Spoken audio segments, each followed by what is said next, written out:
सुवर्णपुर जिल्ला रे बसस्टाण्ड पाखरे थिबा सेनापति पान मसला दोकानरू चोरी।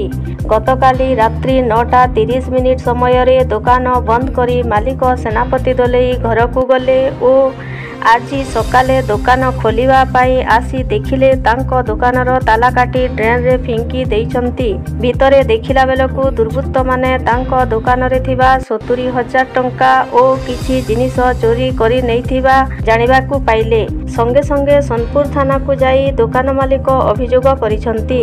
अभियोग परे घटनास्थल को आसी सोनपुर पुलिस तदंत जारी करिथिबा देखिबाकू मिलिछि।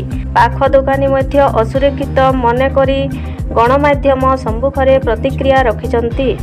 बारंबार एपरी घटना घटुथिबारु पुलिस उपरु लोके आस्था हराउथिबा कहिसंती।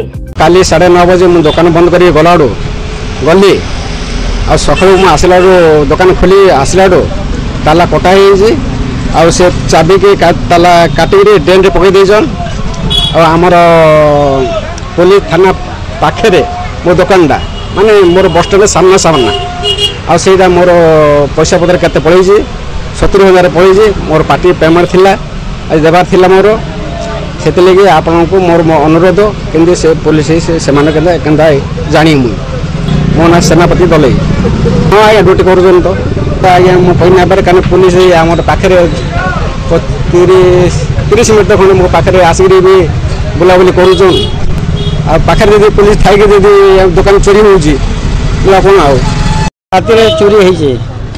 आमे आसला बेले सकाले ताला कटा आइतिला आ ताला दुईटा ड्रेन भितर पकई देथिले।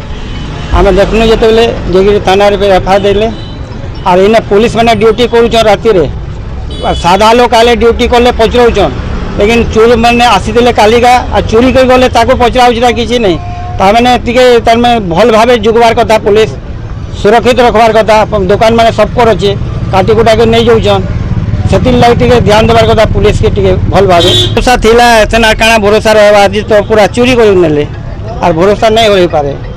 मोहम्मद हुसैन।